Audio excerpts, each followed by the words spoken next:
Hello, my name is Mohammed Libzu, and I will be interviewing سوى العقاد. about what does freedom of choice mean to you. Okay. So, what does freedom of choice mean to you in general? Freedom of choice is having the right or ability, like whether it's like justified by like your peers or where you live, is the ability to have the right to do whatever you think is correct or whatever you want to. Okay, well, in what areas in life do you believe people should have the most freedom of choice? I think generally, like you shouldn't have like freedom of choice. It shouldn't affect it should affect others. It should only be in areas where it can only affect yourself. Therefore, like educational or career wise, you should have freedom of choice. But in some aspects, like when it comes to family or where like places where you can affect other people, it should be like you should have like more consideration for others. So, your freedom ends where others starts. Okay, well, do you think that freedom of choice is more important than the greater good of society? Like, if I were to make a law, if I were to pass a law that were to protect citizens but would limit their freedom, is that okay?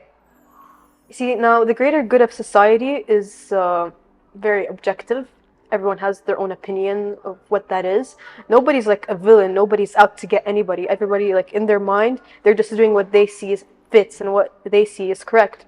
So, as you said, if you set a law that would protect the people, but at the cost of their free will or their freedom of choice, that's just you as Muhammad deciding what is right for others. That's you playing God, you know? That's not. That doesn't set the greater good for everyone. That's just what you think is the greater good. Okay, well, what limits should be on or should be set on freedom of choice? Because you can't have complete freedom everywhere. That would be anarchy. That's true. As I said, freedom of choice is built on an individual's morality and individuals' which like their principles and whatnot, and it limits a person's freedom of choice is limited by itself. But there also should be a line where it affects others, and a line where it might cause danger or disturbance for others.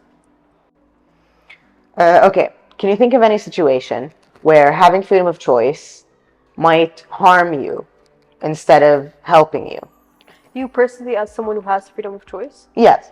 You see, as I said before, having freedom of choice is okay as long as you're not hurting anyone but yourself.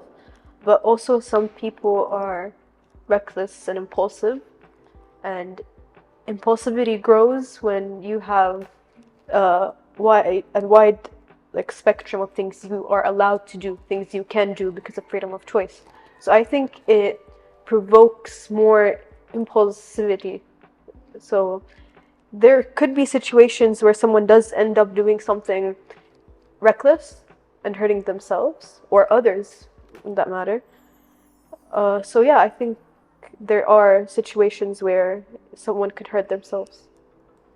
So, yeah, so you need to balance it. You need It to should be balanced.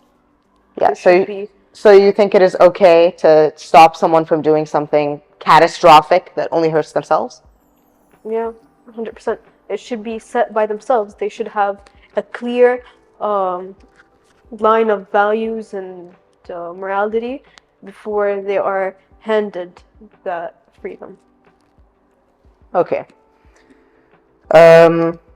So do you think that certain things should be restricted for the sake of the health of the entire public and their safety? Like driving laws or like... Yes, definitely. Driving under the influence should be forbidden because I don't think it ever ended well, you know? What about things like drinking? See, drinking, it's a personal decision. If you drink, you're most likely only harming your own health. But it could lead to negative outcomes for others too. Could. It could, but also it's a cultural thing. Some cultures, it's like it's a cultural thing for some cultures, and I think culture should be celebrated and shouldn't, even if like there is some rituals where they circumcise women, and I don't think I think that's messed up.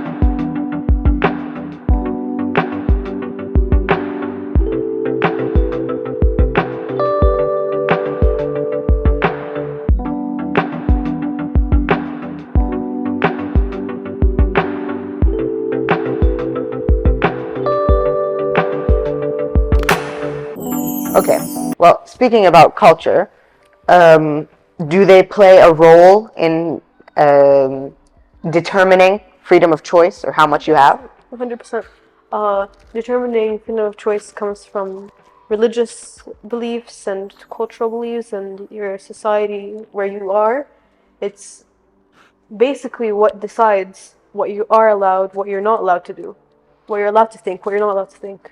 So, do you think that if you're in a country that has a certain set of religious or cultural beliefs, that their freedom of choice should follow those beliefs?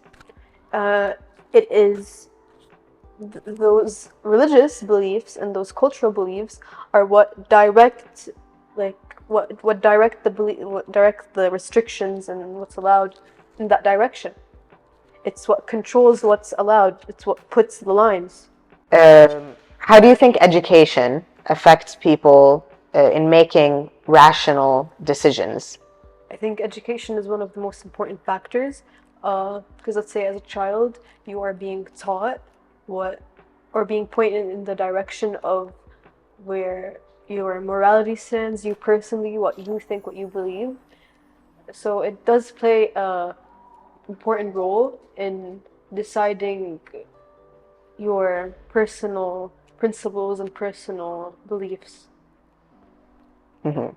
So, the way you're brought up by school, by your parents, Yeah, that all by your affects peers, yeah, it definitely does. that all affects your decision making. So you think we should raise children to make good, rational,